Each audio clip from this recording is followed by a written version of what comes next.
Assalamualaikum warahmatullahi wabarakatuh.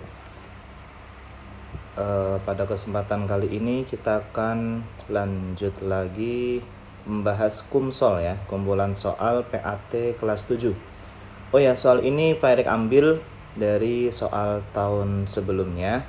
Jadi kita bisa compare nih untuk soal-soal tahun kemarin dan juga yang nanti akan muncul. Insya Allah nggak akan terlalu beda. Maka dari itu kita akan bahas bareng-bareng. Langsung aja ya.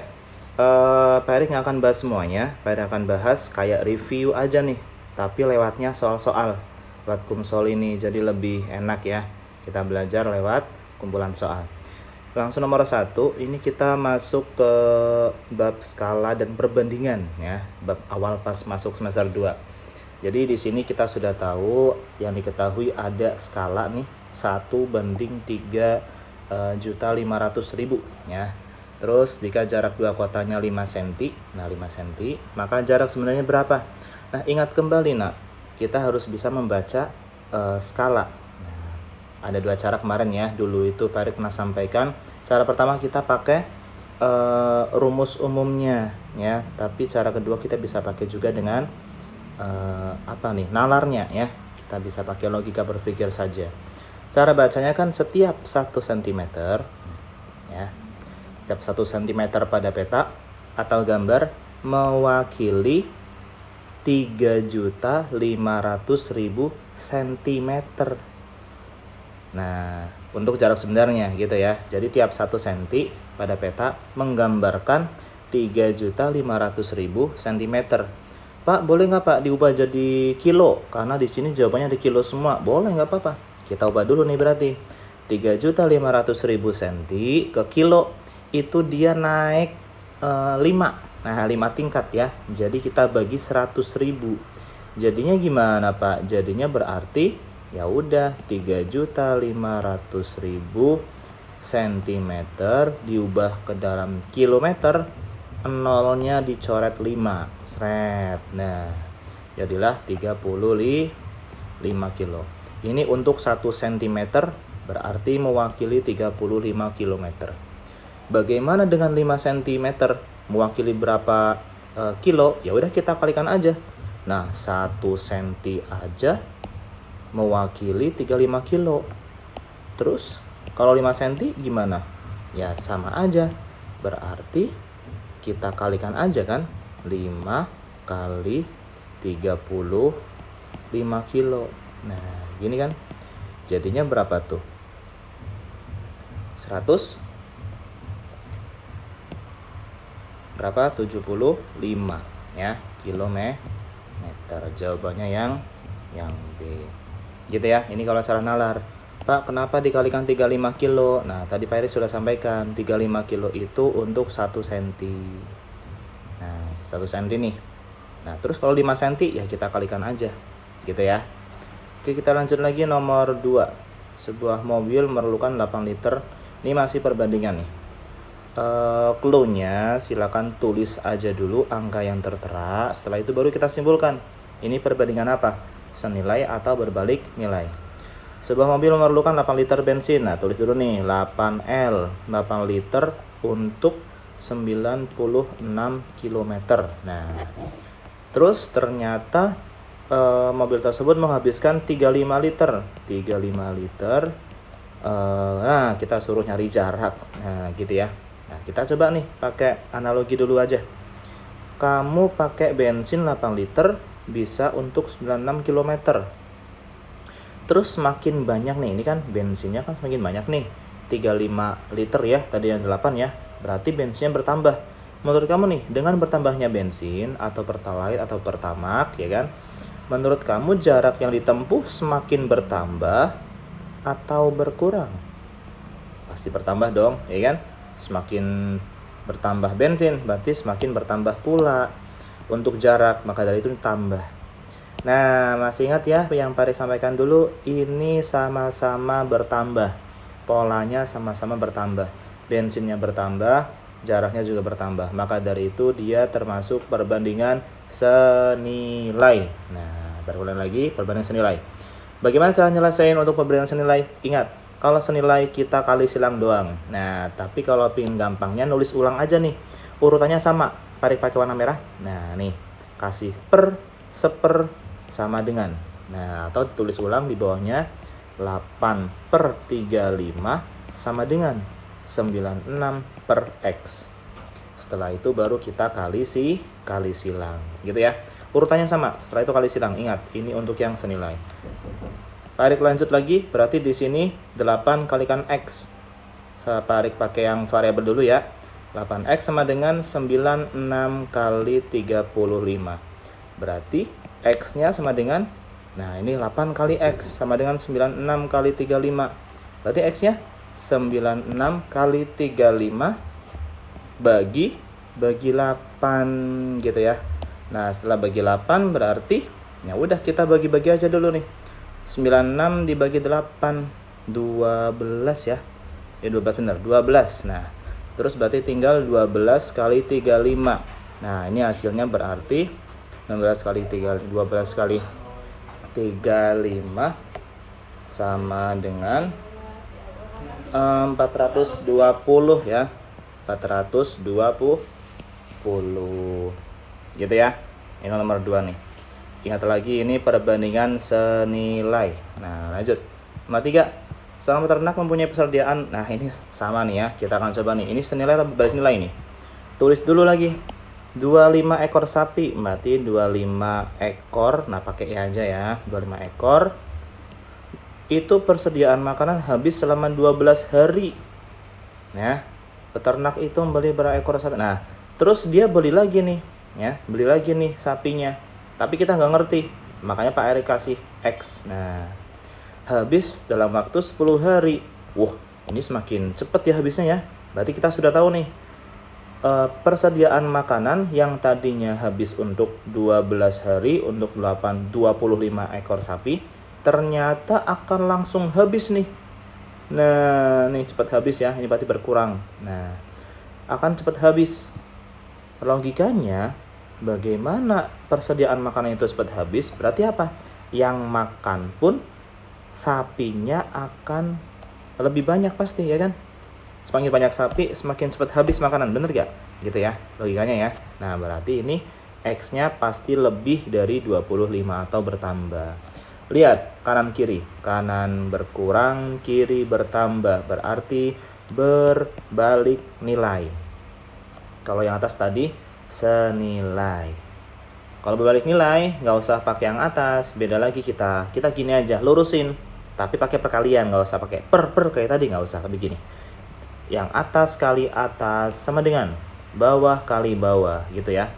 Atau bawah dulu juga boleh, bawah kali bawah sama dengan atas kali atas. Tarik tulis ulang, berarti bawah kali bawah, X kali 10 sama dengan atas kali atas, 25 kali 12. Berarti X-nya sama dengan, ya udah, ini 25 kali 12, 10-nya kan kalikan dengan X, pindah ke kanan, jadi dibagi gitu ya. Nah, terus berarti sama dengan 25 kali 12, 300 ya. Bagi 10, 30. Kamu hati-hati nak, jangan langsung dicoret 30, dibaca lagi soalnya. Apa tuh? Banyak sapi yang dibeli. Ingat, yang dibeli.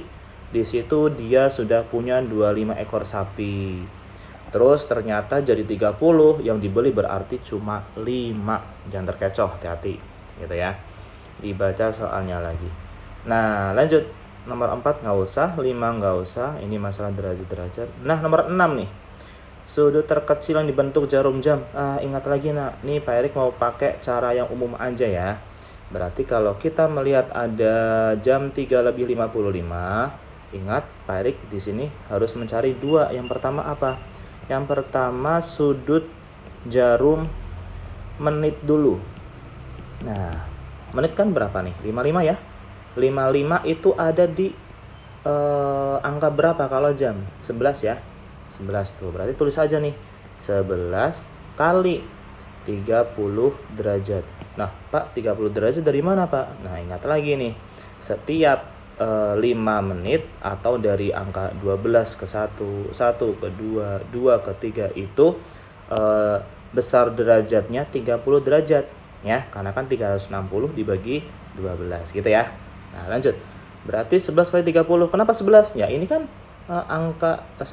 jarum menitnya ada di angka 11 kalau 55 gitu ya. Berarti 11 kali 30 yaitu 330 derajat. Gede banget ya. Nggak apa-apa, lanjut. Yang kedua, kita cari jarum jamnya. Nah, ini nih. Jarum jam berarti kita libatkan angka 3 karena jam 3 nih. Jam 3 lebih, kasih kali titik aja dulu. Lebihnya 55 per 60. Ingat, 55 per 60. Sorry, ini jangan pakai titik, dikira antar perkalian ya. Nah, nanti penjumlahan aja. Nah, ini 3 jamnya ya. Ini 3 jamnya.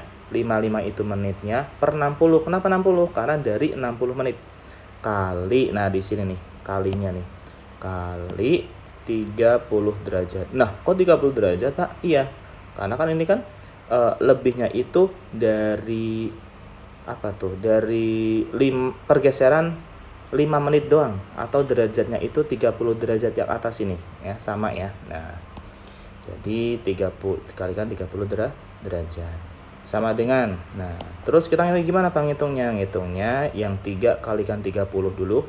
3 kali 30 berapa? 90. Tambah, nah tinggal yang kecil yaitu 55 atau yang pecahan 55 per 60. Balik tulis ulang dulu. Ingat ini tambah loh ya. Nah, kali 30. 30 sama 60 bisa dibagi 30 masing-masing, 60 jadi 2. Berarti 90 tambah 55 dibagi 2 itu berarti 27,5. Benar ya ini ya? Nah, berarti di sini jadilah 117,5 derajat. Ini ya, benar ya? Nah, terus ini kan kita jarum jam sudah ketemu, jarum itu sudah ketemu. Terus langkah selanjutnya apa, Pak? Langkah selanjutnya berarti kita kurangkan. Yang gede kurang yang kecil. Mana yang gede? Gede berarti 330. Nah, kurangin ya. 330 kurangi 117,5 sama dengan, nah berapa tuh? 330 kurangi 117,5, 212,5 derajat. Ingat, sudut terkecil. Kalau ini sudut yang gede, biar tahu sudut yang kecil. Oh ya Pak Erik tahu ini sudut yang gede dari mana Pak? Kalau lebih dari setengah putaran itu kan 180 nih. 180 itu setengah putaran, dia netral, tengah-tengah. Kalau yang kecil berarti harus kurang dari 180, kurang. Kalau gede berarti yang lebih dari 180. Ini yang gede nih 212. Berarti yang kecil gimana Pak? Ya udah, kita kurangin aja. 1 putaran penuh kurangi, nah ini tadi 212. Nah, 0,5 sama dengan gitu ya. Berarti 147,5. Ada tuh. Nah, yang B gitu ya. Ini untuk yang sudut. Ini kita sudah masuk bab sudut ya. Oke, nggak apa. Kita lanjut nomor 7. Pasangan sudut dalam sepihak ada. Nah, ingat, Parik mau di zoom lagi ya. Nih, biar kelihatan semuanya nih.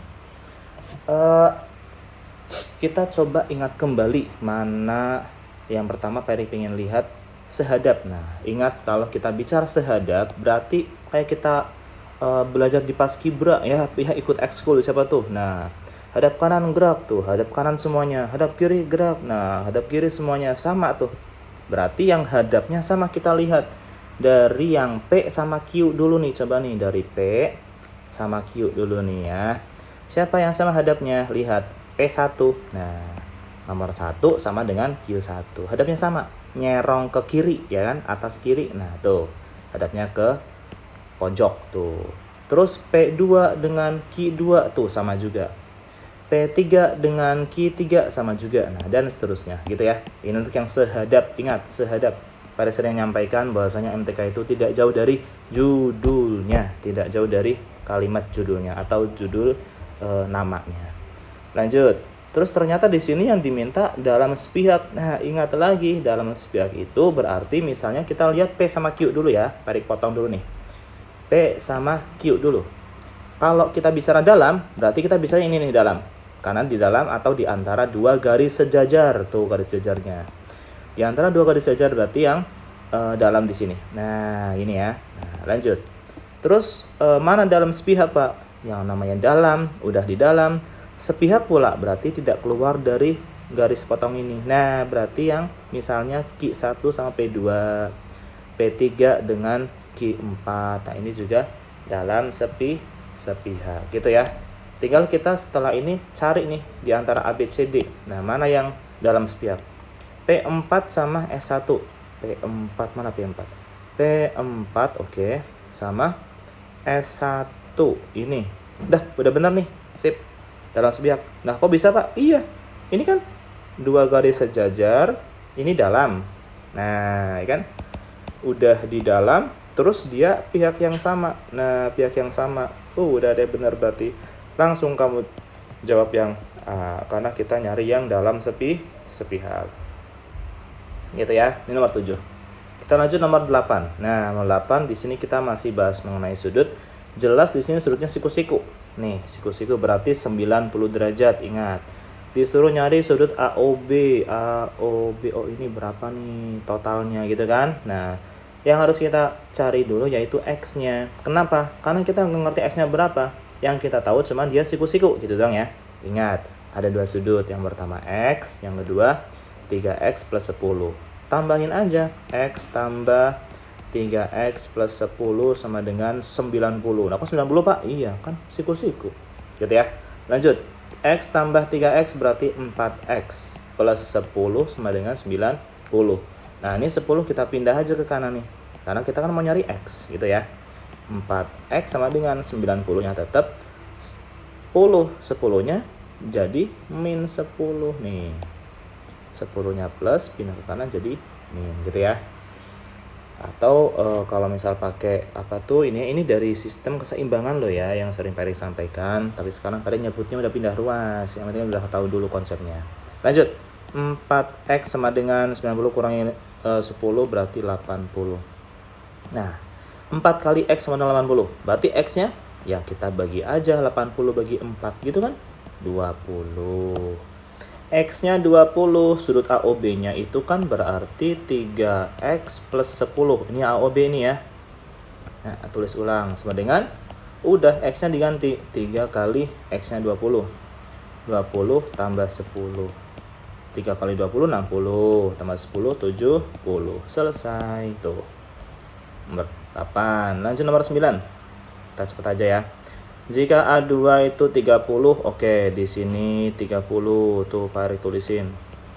Maka besar B3. B3 itu ini bawah. Nah, kita lihat ini aja nih. Ini pakai nalar aja ya. Nih, perhatikan nih. Tapi ada teorinya tadi. A2 itu kan sama dengan B2, bener gak? A2 sama dengan B2. Kenapa? Sehadap. Ya kan? Sehadap, hadap kanan gerak, hadap kiri gerak, gitu-gitu ya. Nah, berarti ini pun 30 derajat. Sampai sini aman ya. Setelah itu bagaimana cara mencari B3? Ya udah, Pak Erik kasih clue. Ini kan garis lurus, Nak. Garis lurus kan? Nah, ini kan sudutnya kan lurus, berarti 180. Kamu sudah punya yang sehadap 30 derajat. Berarti ini berapa sisanya? Kan gitu kan? Berarti tinggal 180 atau lurus dikurangi yang sehadap tadi atau yang B2 30 derajat. Jadilah B3 yaitu 150. Aman ya. Nah, lanjut nomor 10. Nah, ini sesi pertama sampai 10 dulu aja ya. Nanti ada sesi 2-nya selanjutnya. Silakan bisa dipelajari lagi ya. 10. Besar pelurus CBD. Ingat, nah, yang ditulis ini pelurus CBD. Berarti otomatis yang kita cari bukan CBD-nya, tapi apa? Yang membuat CBD menjadi lurus. Tarik ulang lagi.